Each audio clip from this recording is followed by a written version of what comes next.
ಆತ್ಮೀಯ H16 news ಅರ್ಥಾತ್ ಹೇ ಸಿದ್ದರಾಮಗೆ ಸ್ವಾಗತ. ನಾನು ನಿಮ್ಮವ MI ಅಥವಾ ಮಲ್ಲಪ್ಪ ಜೋತವರು. ಆತ್ಮೀಯರೇ, ನಮ್ಮ ಯತ್ನಾಳರ ಉಚ್ಚಾಟನೆ ನಿಜವಾಗಿಯೂ ಆಗಬಾರ್ದಾಯಿತು, ಆಯಿತು ಅಂಥೇಳಿ ಹೇಳ್ಬೋದಿತ್ತೇನೋ. ಆದರೆ ಅದು ಅನಿವಾರ್ಯ ಆಗಿಬಿಟ್ಟಿತ್ತು ಹೈಕಮಾಂಡ್ಗೆ ಅಂತೇಳಿ ಭಾಳ ಜನ ವಾದ ಮಾಡ್ತಾಯಿದ್ದಾರೆ. ಯಾಕಂದ್ರೆ ಯಾವುದೂ ಅತಿ ಆದರೆ ವಿಷಯ ಆಗ್ತದಂತ ಅದು ಇದೊಂದು ಸಾಕ್ಷಿ. ಸಾಕಷ್ಟು ಸರಿ ಹೇಳ್ಕೊಂಡ್ಬಂದರು ಹೈಕಮಾಂಡ. ಯಾಕೋ ಏನೋ ಯತ್ನಾಳರು ಯಾಕೋ ಹಿಂದೆ ಸೇರಲಿಲ್ಲ, ಒಂದು ಹೆಜ್ಜೆ ಸರದಂಗೆ ಅನಿಸಿದ್ರು, ಆದರೂ ಮತ್ತೆ ಮುಂದುವರಿತಾಯಿದ್ರು. ಅದಕ್ಕೆ ಏನಾಗ್ಬೋದು? ಇನ್ನು ಈ ಭಿನ್ನಮತೀಯರು ಈ BJP ಎಲ್ಲಿದ್ದಂಥ ಈಗ 7 ಜನ ಹೆಸರನ್ನ ಮೇಲ್ಮೇಲೆ ಕೇಳ್ತಾನೆ ಇದ್ದೀರಿ. ಕುಮಾರ್ ಬಂಗಾರಪ್ಪ ಆಯಿತು, ನಮ್ಮ ಅರವಿಂದ್ ಬೆಲ್ಲದವರಾಯಿತು, ಲಿಂಬಾವಳಿಯವರಾಯಿತು, ರಮೇಶ್ ಜಾರಕಿಹೊಳಿ ಅವರಾಯಿತು, ಕುಮಾರ್ ಬಂಗಾರಪ್ಪನವರಾಯಿತು. ಎಲ್ಲರೂ ಇವರು ಇನ್ನೇನು ಮಾಡ್ತಾರೆ, ಮುಂದಿನ ಹೆಜ್ಜೆ ಏನು ಅನ್ನೋದು ಎಲ್ಲರೂ ಕೂತವಲ್ಲ. ಆಲ್ರೆಡಿ ದೆಹಲಿಯಿಂದ ಬಂದ ಯತ್ನಾಳರು ತಮ್ಮ ಫ್ಯಾಕ್ಟ್ರಿಯಲ್ಲಿ, ಸಿದ್ಧಗಿರಿ ಫ್ಯಾಕ್ಟ್ರಿಯಲ್ಲೇ ಅತಿಥಿ ಗೃಹದಲ್ಲಿದ್ದಾರಂತ ಸುದ್ದಿಗಳು, ಹಳಿ ಸುದ್ದಿಗಳೆಲ್ಲ ಇವ.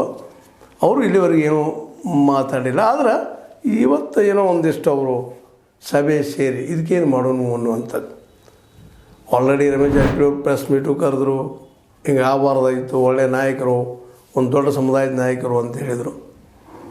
ಹೇಳಿ ಜೊತೆಗೆ ಜಾನ್ಮೆ ಹೆಜ್ಜೆ ಇಟ್ಕೊಂಡು ನಾವು ಅಲ್ಲೇ ಉಳಿತೀವಿ, BJPಯಲ್ಲೇ ಅವ್ರನ್ನೂ ಉಳಿಸ್ಕೊಳ್ತೀವಿ, ಪತ್ರ ಬರೆದ ನಾನು ಅಂತ ಮಾತಾಡಿದರು.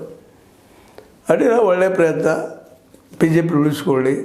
ಆದರೆ ಉಳಿಸ್ಕೊಳ್ಳೋ ಜೊತೆಗಿನ ಈಗಾಗಲೇ ಅವರು ಏನು ದೋಷಗಳು ಮಾಡಿದ್ದಾರೆ ಆ ದೋಷಗಳನ್ನ ಕನ್ಸ್ಟ್ರಕ್ಟಿವ್ ಆಗಿ BJPಯಲ್ಲಿ ಬೆಳೆಯುವಂಥದ್ದು ಒಂದು ನಾಯಕತ್ವವನ್ನು ಬೆಳೆಸುವಂಥ ಕೆಲಸ ಆಗಲಿ ವಿನಃ ಅನಗತ್ಯ ವಾಗ್ದಾಳಿಗೆ, ವಾಕ್ಚಾತುರ್ಯಕ್ಕೆ ಬಲಿ ಆಗ್ತಾ ಹೋದರೆ ಇದು ಇಂಥ ತೊಂದರೆ ಮತ್ತೆ ರಿಪೀಟ್ ಆಗ್ತಾ ಹೋಗ್ತಾ ಇರ್ತಾವೆ. ಈಗಾಗಲೇ 2 ಸಲ, ಇದು 3ನೇ ಸಲ ಅವನು ಉಚ್ಚಾಟನೆ ಮಾಡಿದ್ದು, ಮತ್ತೆ ಒಳ್ಳೆ ಬರೋದು ಹೋಗೋದು ಆಗಿಂದಲೂ ಒಂದು ಪರ್ಫೆಕ್ಟಾಗಿ ಆಲ್ರೆಡಿ ನಮ್ಮ ಹಿಂದಿನ ಒಂದು ಎಪಿಸೋಡಲ್ಲೇ ಹೊಸ ಪಕ್ಷ ಕಟ್ಟಬೋದಾ ಅನ್ನೋಂಥ ಮಾತನ್ನು ವಿಚಾರ ಹರಿಬಿಟ್ಟಿದ್ವಿ.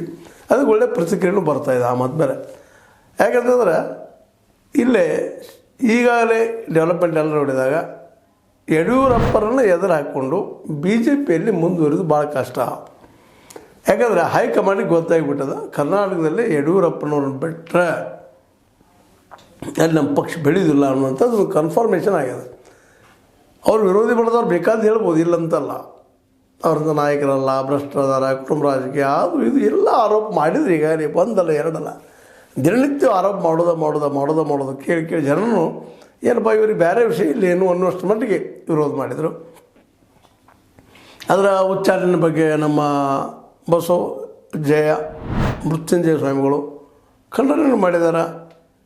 ಮತ್ತು 15 ತಾರೀಕು ಹಿಂದೆ ತೊಗೊಳ್ರಿ ಅಂತೇಳಿ ವಾರ್ನಿಂಗ್ ಮಾಡಿದ್ದಾರೆ. ಇವರ ಒಂದು ಉಚ್ಚಾಟನೆ ಮಾಡಿದಂಥದ್ದನ್ನು ಅಂತೇಳಿ ಇದು ಒಬ್ಬ ಸ್ವಾಮೀಜಿಯವರಾಗೆ ಮತ್ತು ಇವ್ರ ಸಲುವಾಗಿ ಒಂದು ಮೂಮೆಂಟ್ ಮಾಡಿದ್ದಾರೆ. ಅವರು ಈ ಸ್ವಾಮೀಜಿಯವ್ರ ಸಲುವಾಗಿ ಯತ್ನಾಳರು ಅವ್ರ ಪರ ಧ್ವನಿ ಎತ್ತಿದ್ದು ಒಂದು ರೀತಿ ಒಳ್ಳೆಯದು.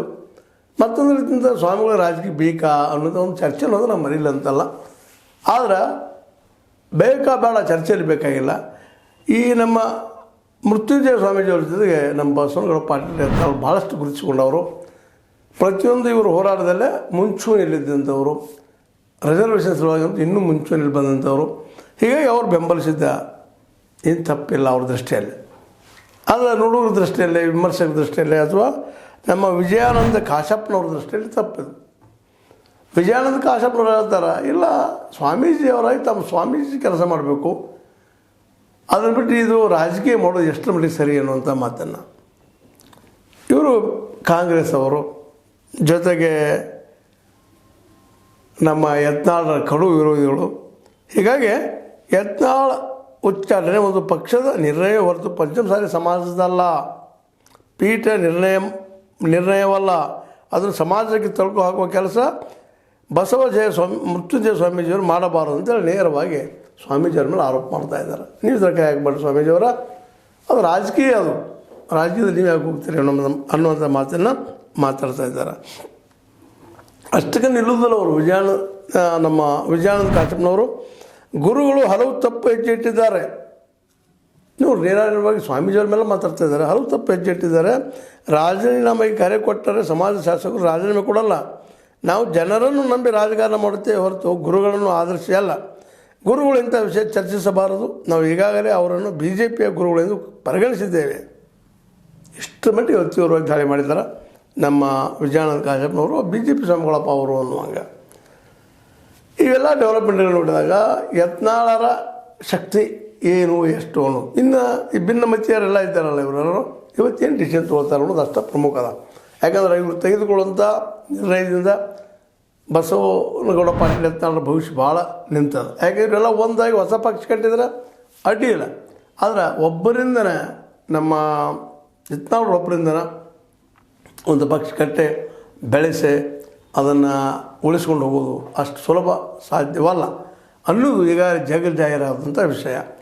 ಹೀಗಾಗಿ ಈ ಹಿನ್ನೆಲೆಯಲ್ಲಿ ನಮ್ಮ ಭಿನ್ನಮತೀಯರು ರಮೇಶ್ ಅವರು ಮತ್ತು ಇನ್ನುಳಿದವರೆಲ್ಲ ಕೂತ್ಕೊಂಡು ಚರ್ಚೆ ಮಾಡಿ ಏನು ಬೆಂಬಲಿಸಬೇಕು ಅಥವಾ ಒಂದಂತ ಈಗಾಗಲೇ ಹೇಳಿಬಿಟ್ಟಿದ್ದಾರೆ ಅವರು, ಪಕ್ಷ ಬಿಟ್ಟು ನಾವು ಹೊರಗಿಲ್ಲ ಅನ್ನುವಂಥದ್ದನ್ನು. ಅದೇ ಕಾಲಕ್ಕೆ ನಮ್ಮ ಏನಪ್ಪ ಅಂದ್ರೆ ನಮ್ಮ ಶ್ರೀರಾಮುಲು ಅವರು ಹೇಳಿಕೊಟ್ಟಿದ್ದಾರೆ. ಶ್ರೀರಾಮುಲು ಯತ್ನಾಳ್ ಅವರ ಉಚ್ಚಾಟನೆಯಿಂದ BJPಗೆ ನಷ್ಟ. ನಿರ್ಣಯವನ್ನು ಪರಿಶೀಲಿಸಲು ವರಿಷ್ಠರೊಂದಿಗೆ ಚರ್ಚಿಸುವೆ ಹೊರತು ಉಚ್ಚಾಟನೆ ಕುರಿತು ಪ್ರಶ್ನಿಸುವುದಿಲ್ಲ. ಉಚ್ಚಾಟನೆಯಿಂದ ಆಗಿ ಹೋಗ್ಯದ, ಅದ್ರ ಪ್ರಶ್ನೆ ಮಾಡ್ತಾರೆ ಅಂತ ಅವ್ರನ್ನ ಇಟ್ಕೊಳ್ಳಿ ಅನ್ನೊಂದು ಮಾತು ಹೇಳ್ತಾರೆ ಅಂತ ಹೇಳ್ತಾ ಇದ್ದಾರೆ ನಮ್ಮ ಶ್ರೀರಾಮುಲು, ಶ್ರೀರಾಮುಲು. ಇನ್ನು ಮುರುಗೇಶ್ ನಿರಾಣಿ ಅವರು ಒಂದು ಸ್ಟೇಟ್ಮೆಂಟ್ ಕೊಡ್ತಾರೆ. ಯತ್ನಾಳ್ 1 ವರ್ಷದಿಂದ ಪಕ್ಷದ ವಿರುದ್ಧ ಹೇಳಿಕೆ ನೀಡುತ್ತಿದ್ದರು, ತಿದ್ದಿಕೊಳ್ಳಲು ಹಲವು ಅವಕಾಶ ನೀಡಿದರೂ ಸುಧಾರಿಸಿಲ್ಲ. ವ್ಯಕ್ತಿಗಿಂತ ಪಕ್ಷ ದೊಡ್ಡದು, ಅವ್ರು ತೆಗೆದು ಹಾಕಿದ್ದೀನಿ ತಪ್ಪಿಲ್ಲ ಅನ್ನೋ ಹೇಳ್ತಾ ಇದ್ದಾರೆ. ಇನ್ನು CT ರವಿ ಅವರು ಹೇಳ್ತಾ ಇದ್ದಾರೆ, ಪಕ್ಷ ಹಲವು ಕಾರಣಕ್ಕೆ ಅನಿವಾರ್ಯ ತೀರ್ಮಾನಕ್ಕೆ ಬಂದಿದೆ. ಅನಿವಾರ್ಯವಾಗಿ ಬಂದ ತೀರ್ಮಾನಕ್ಕೆ ಇವ್ರು ತರಿಸ್ಕೊಂಡಾರೆ. ಪಕ್ಷಕ್ಕಿಂತ ಯಾರೂ ದೊಡ್ಡವರಲ್ಲ.